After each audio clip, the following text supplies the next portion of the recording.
You're listening to the ProcureTech podcast, your weekly show for all that's cooking in the digital procurement space. Yes, we've got the hottest startups, thought leadership, and conversation from visionary industry experts, and definitely no stiff corporate content.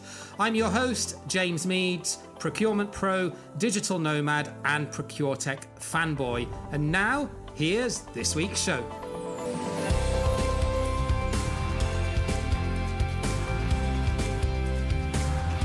Yes, greetings and a very warm, or actually a very hot welcome to another episode of the ProcureTech podcast. We're all melting a little bit here because it's summer in full swing, but that doesn't stop us. Every week we bring you interviews with startup founders, academics and experts in the digital procurement space to make your organization more aware of how you can leverage the technology in this field and hopefully eliminate the need for you to do a lot of searching and RFIs trying to understand what this can do to drive forward your business. And today we're going to be continuing in this little SRM series that we've been doing, following on from the interview last week with Lean Linking. And we're going to be diving into the space of services procurement.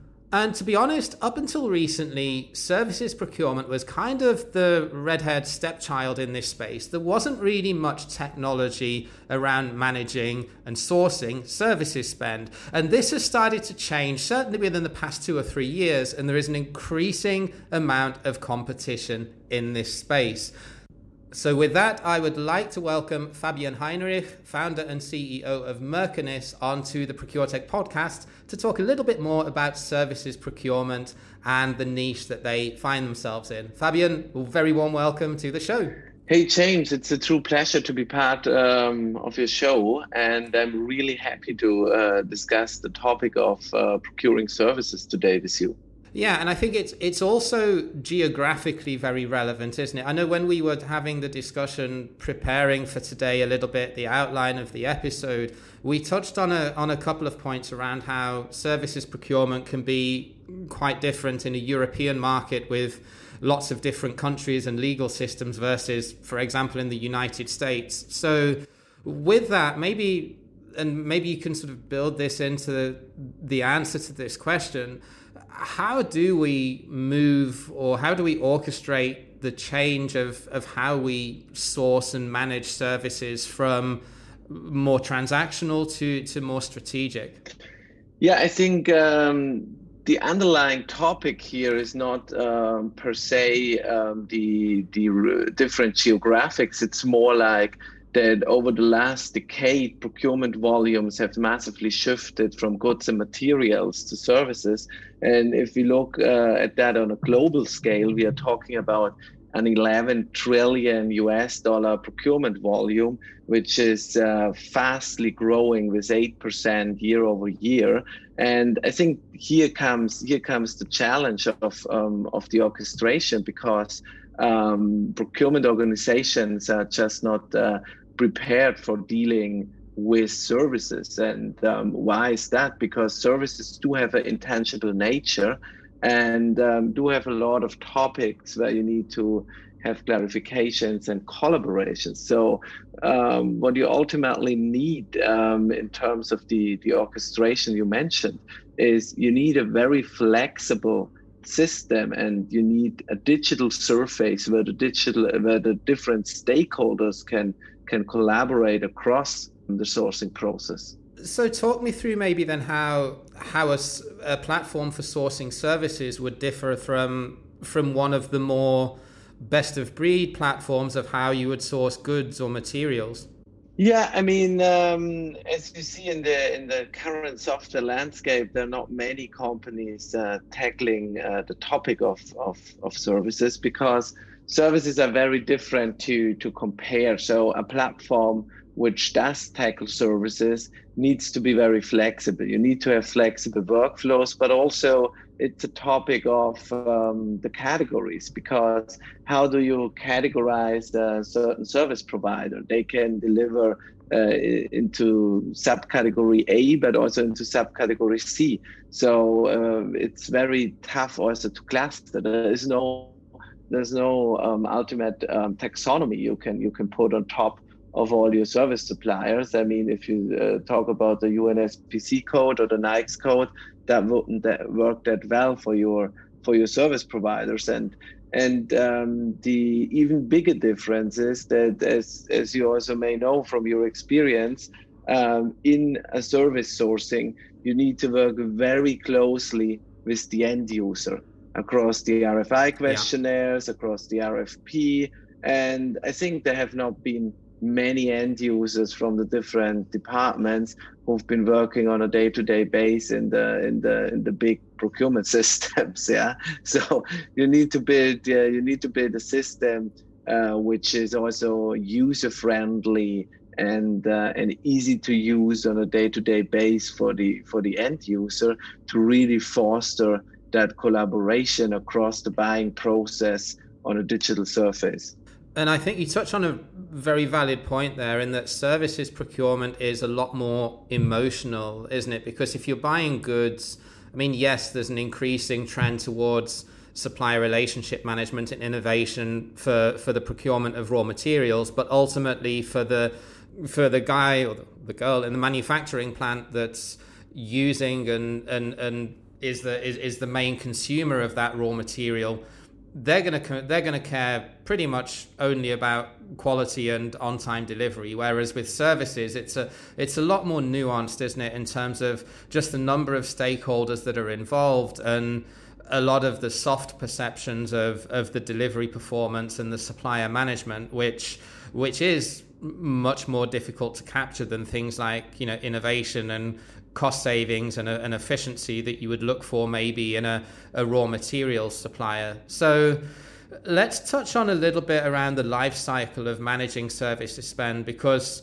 Mercanis obviously does the whole sourcing piece as well, and there's been a lot of focus on how you source services historically, especially due to the complexity and due to the fact that it's often difficult to get a harmonized scope of work that every single supplier can quote exactly to. We're not talking about cleaning or catering here. We're talking about things that are much more complex in most cases. If we look at things like IT or legal or marketing or even consulting.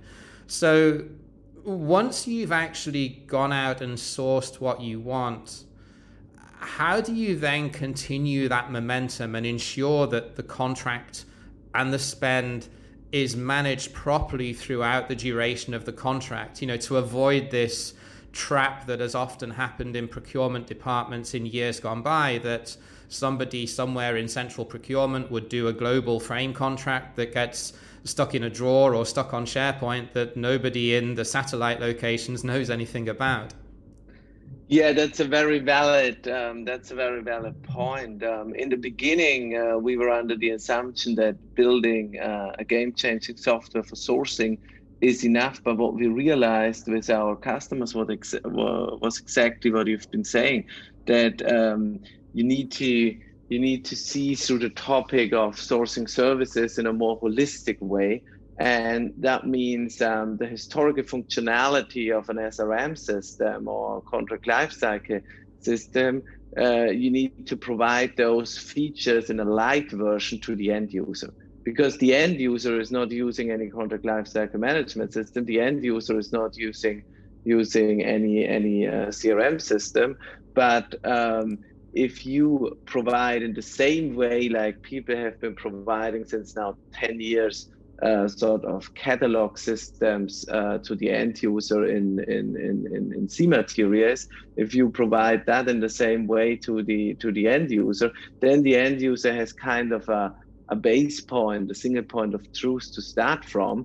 And if you on top of that can cluster the suppliers by your framework contracts, by the different tiers, you cluster them. You can send them your compliance catalogs, your questionnaires as an end user. In that way, not only you drive visibility and transparency across your service spend, but more importantly, you take away work from the procurement team. You enable the procurement team to focus on more strategic topics, while kind of lifting the end user to the next stage of a kind of guided buying for services. And you mentioned a couple of interesting points in that answer, because you talked a little bit about catalogs, and you're right that catalogs, especially on goods and on non-strategic tail spend purchases like MRO and office supplies, have been pretty commonplace for certainly the last 10 years. Not all companies have adopted it, but the technology has been out there for a long time. So if we separate then the very strategic big spend service items from some of the more decentralized spend that you get on services, and that is particularly the case in countries like Europe, where you have different legal systems and you can't just have one service provider across the whole continent for a whole multitude of reasons. Often, if that's then sort of pushed down to local or country level, that is usually where you get a lot of maverick spend, right? Because typically at a country level, the procurement people that you have will not be the same capability as someone working in strategic procurement in a centralized corporate procurement team. So what are the challenges of managing that type of decentralized spend on services across these more complex, or maybe looking at startups, very rapidly growing organizations? And how has Mercanis sort of managed to mold a solution to that problem? Yeah, you mentioned a very interesting point, because I do think if you look on a strategic spend level, the big spend buckets are very well managed from smart and sophisticated procurement teams. But when it comes to the decentralized and first and foremost to the tail spend in services, that's very well said. That's mostly maverick, or at least let's define it as an unmanaged spend bucket. And I think here I really tend to say in that regard, only because you can't see it, it doesn't mean that it can't hurt you. What I mean by that is that basically, even if it's not in your managed spend, it's still a spend where you could drive savings, still a spend which costs you a lot of overhead. And in that regard, how can you solve that with Mercanis? I mean, I was already mentioning that we enable the end users through guided buying in the same fashion like people use catalogs for direct materials. And in that way, you basically benefit from two value drivers. On the one side, your procurement team can really drive the direction, can really be the value-adding orchestrator.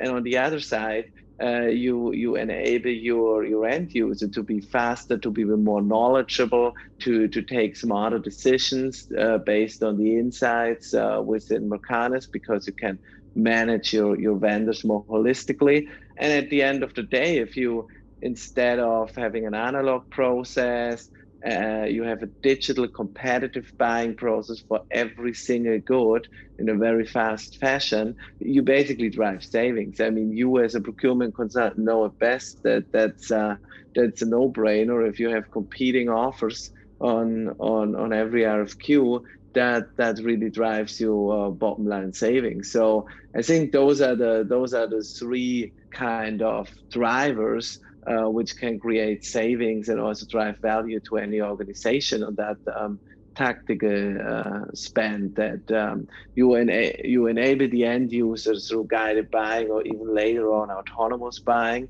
You save a lot of overhead in your indirect procurement team, and let your indirect procurement team focus on the value adding and strategic things. And through alternative suppliers and competing offers, and even every tactical spend, you drive bottom line savings in every transaction.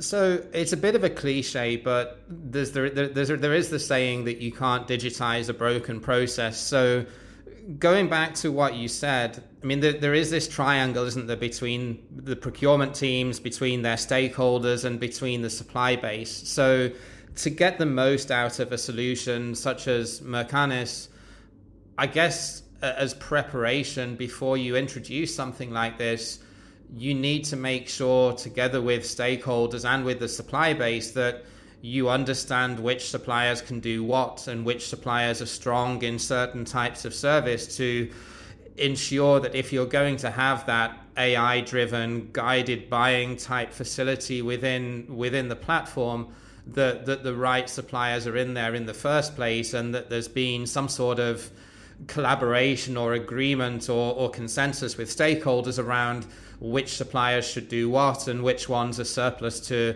requirements. Kind of like in any big organization, when you go through an initial spend analysis, or certainly I do, if I'm new in an assignment, I will do like a red, yellow, green exercise with stakeholders to understand which are the strategic or critical vendors versus which are the ones that are just essentially used for transactional purposes. So assuming that is done in advance, what does Mercanis offer then as the orchestrator and the enabler to bring all of this under one roof?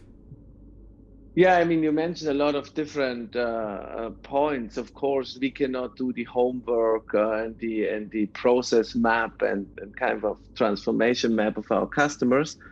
As you also said, AI might be here and there a buzzword, but at the end of the day, AI is like the brain of a little kid. You need to teach it, you need to feed it to get something out of it. So all that preparation obviously has to be done, and the system has to be fed. So we provide the digital surface with a very smart brain where all collaborators, meaning the end user, procurement, and the suppliers, can have a value creating process to really drive strategic impact.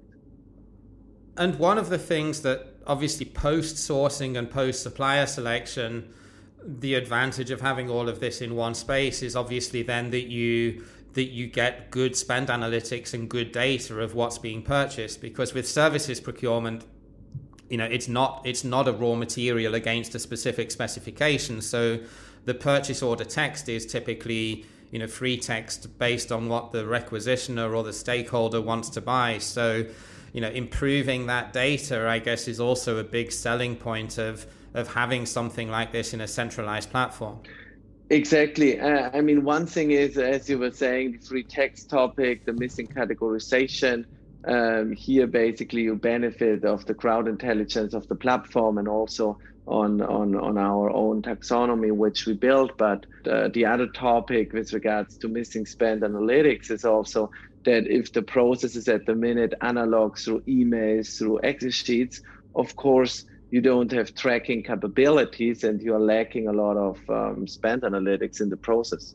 Yeah, and certainly from previous jobs and previous consulting assignments I've done, getting spend on services or getting good spend data on services has always been the trickiest part, because yes, you may know what you're spending with a particular supplier just by getting a download of invoice data, but what it is that you're actually buying, the data is very often pretty poor. Yeah, that's completely true.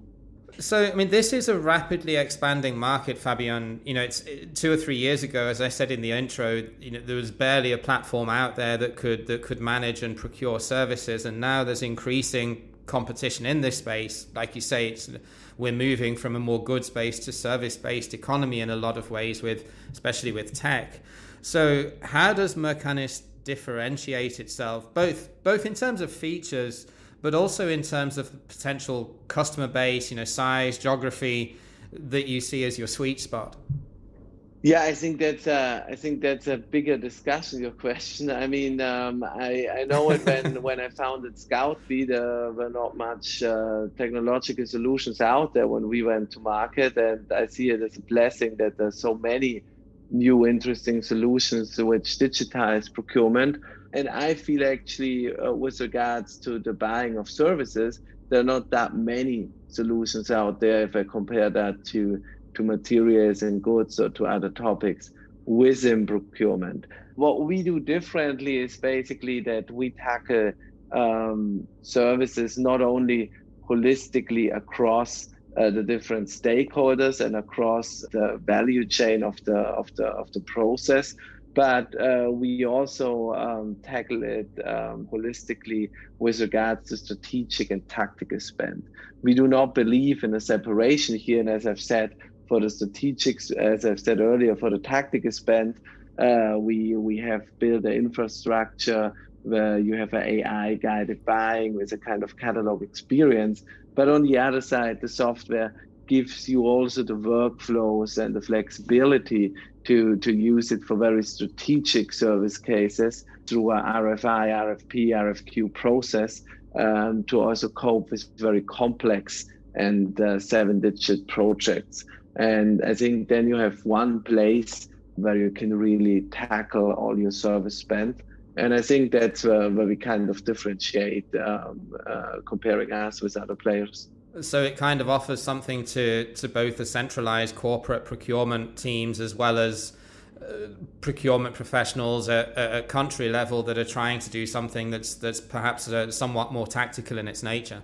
Yeah, I think like from the segmentation of customer groups, we see in our inbound leads like two majorly different segments, and it's on one side companies with more than like 3, 4, 5 billion in revenues, like the, let's say, Fortune 1000, Fortune 2000 companies, and they are very sophisticated. They are very smart people and have very smart procurement organizations. But what they're missing is kind of a software for service spend, and first and foremost for tactical service spend, because as you were saying, that tactical service spend these days is mainly maverick spend.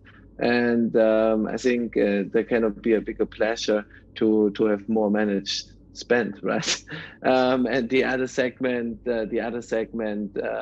are companies below 3 billion revenue, which are not manufacturing companies or don't have production facilities, because they have by nature like a high degree of service spend. And usually they don't use one of the big sourcing or procurement systems because it's not really tailored to their decentralized and service-driven structure.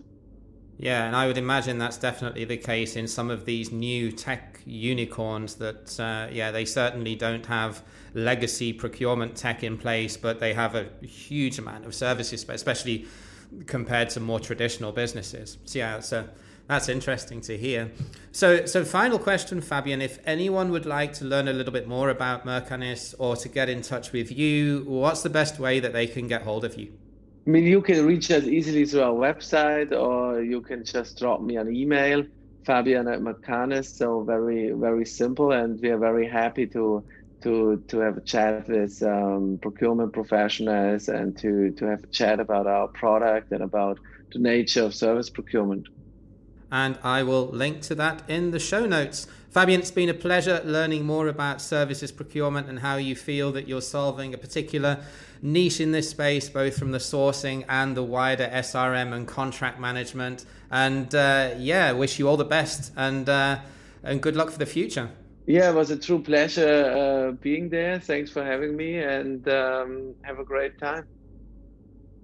So hopefully that gave you a little bit of a food for thought. If you are in a business that has a huge services spend, both on the strategic and on the tactical side, then what Fabian shared with us is very, very interesting in terms of how their solution can both deal with the very strategic part of sourcing very complex services, but also giving the guided buying that you have kind of for goods that's been out there, certainly in platforms like SAP, S4HANA, for materials, also now on services through a platform like Mercanis.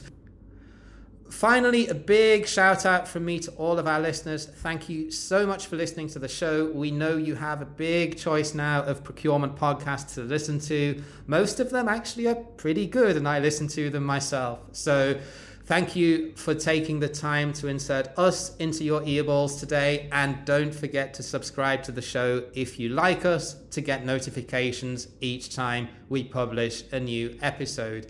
Stay safe out there. Keep doing what you're doing and driving value in your organizations. And I look forward to speaking to you again the same time next week. Bye for now.